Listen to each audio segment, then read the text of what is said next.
آله وأصحابه أجمعين أما بعد قال الله تعالى في القرآن العظيم والفرقان المجيد يا بني آدم قد أنزلنا عليكم لباسا يواري سوآتكم وريشا ولباس التقوى ذلك خير صدق الله العليم.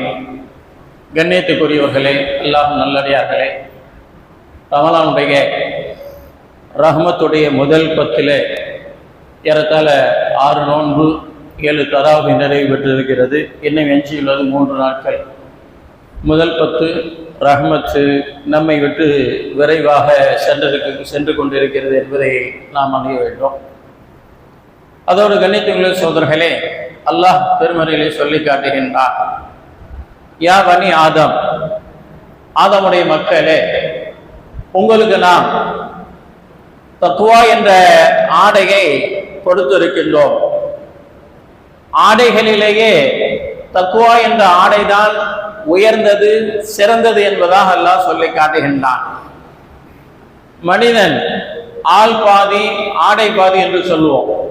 ஒவ்வொருத்தருக்கும் ஆடையை கொண்டுதான் அலங்காரம். வெளியில தெருவுக்கு வரோம்னா ஆடை இல்லாம வரமாட்டோம்.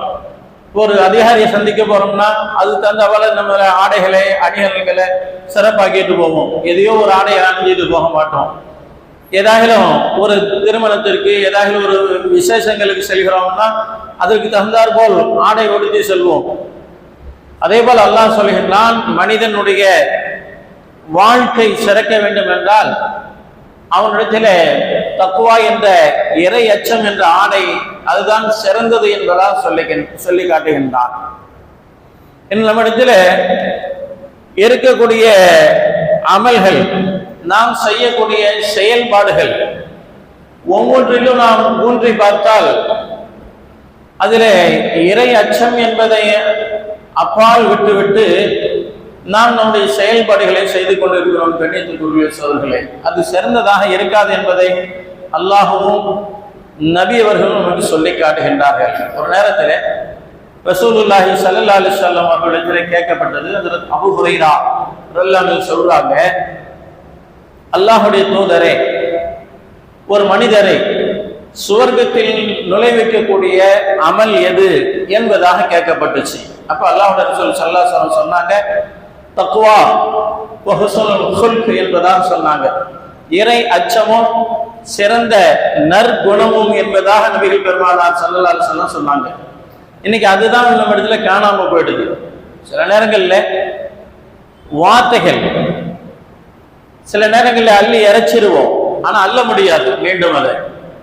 அப்ப நற்குணம் ஸல்லல்லாஹு அலைஹி வஸல்லம் சொன்னாங்க, நாளை மீசானிலே தராசிலே நன்மைகளை எடை போடும் போது நற்குணமும் அதிலே வைத்து எடை போடப்படும் நாங்க ஸல்லல்லாஹு அலைஹி வஸல்லம்.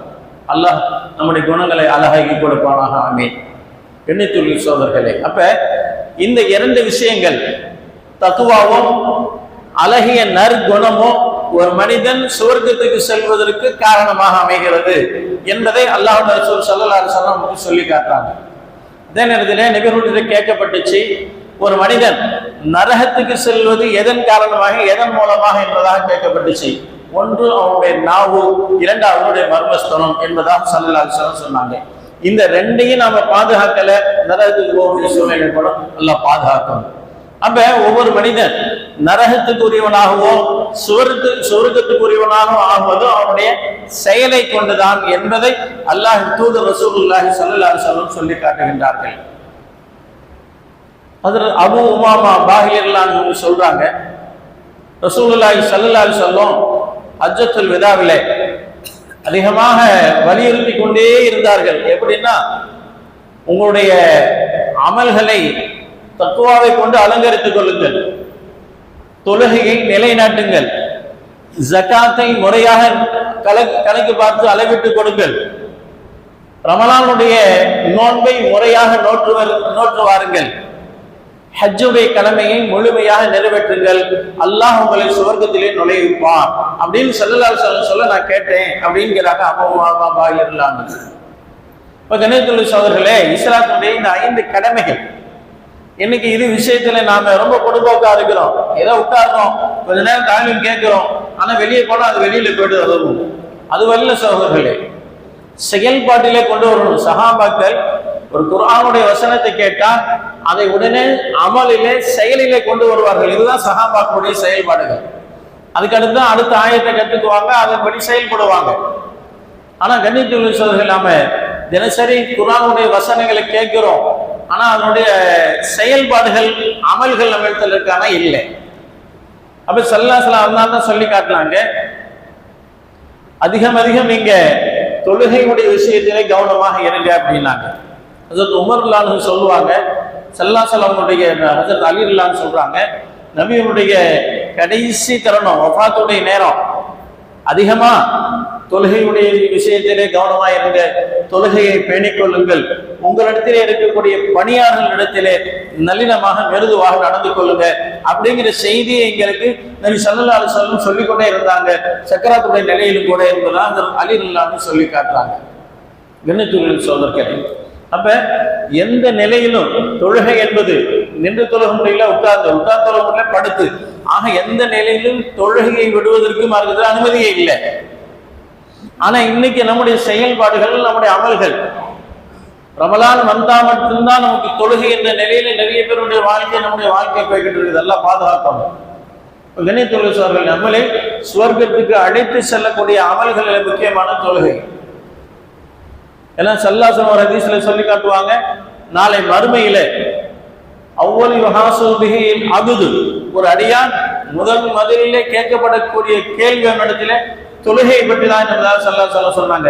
இந்த அமல் சரியாக இருந்து விட்டால் மற்ற எல்லா அமல்களும் சரியாக இருக்கும், அதனால தொழுகையை பேணிக் கொள்ளுங்கள் என்பதாக ரசூலுல்லாஹி ஸல்லல்லாஹு அலைஹி வஸல்லம் சொல்லி காட்டுகின்றார்கள். கண்ணியத்துக்குரிய சகோதரர்களே, அப்ப தத்துவா வந்துருச்சுன்னா எல்லா அமல்களும் சரியாயிடும். இன்னைக்கு அது எங்க விற்குதுன்னு கேட்கக்கூடிய நிலையில தான் நம்முடைய அமல்கள் இருக்குது. எல்லாம் பாதுகாக்கணும். கண்ணியத்துக்குரிய சகோதரர்களே, முகைஸ் ரலியல்லாஹு ஒரு அடிமை, அவரும் அவருடைய மனைவி பரீரா ரலியல்லாஹு அன்ஹா, ரெண்டு பேரும் அடிமையா இருந்தவங்க, விடுதலை கிடைச்சிச்சு. அவங்களுடைய எஜமானன் அவங்களுக்கு விடுதலை கொடுத்துட்டார். விடுதலை அடைந்த பெண்மணி என்ன செஞ்சாங்க, முகைஸ் ரலியல்லாஹு அன்ஹு அவங்களோட நான் சேர்ந்து வாழ விருப்பம் இல்லை, நான் பிரிஞ்சுக்கிறேன்னு வெளியில வந்துட்டாங்க. திருமண பந்தத்தை விட்டு வெளியில போறேங்கிறாங்க. முகைஸ் ரலியல்லாஹு அன்ஹு அவங்க கடுமையா அழுகிறாங்க, என்னை விட்டு போகாதே என்பதாக. அந்த அளவுக்கு பாசம் கொண்டு இருக்கிறார், அந்த மனைவி மீது அன்பு கொண்டு இருக்கிறார், அழுகிறார். நபி அவர்களிடத்தில் சென்று, அல்லாஹ்வுடைய ரசூலே, நாங்கள் அடிமையாக இருந்தோம், இப்ப நாங்க விடுதலை ஆயிட்டோம், சுதந்திர புருஷராயிட்டோம், இந்த நிலையில என்னுடைய மனைவி என்னை விட்டு வெளியே போவதா சொல்றாங்க, தாங்கள் கொஞ்சம் சிபாரிசு பண்ணுங்கன்னு முகைஸ் ரலியல்லாஹு அன்ஹு ரசூலுல்லாஹி ஸல்லல்லாஹு அலைஹி வஸல்லம் கிட்ட கேட்டாங்க.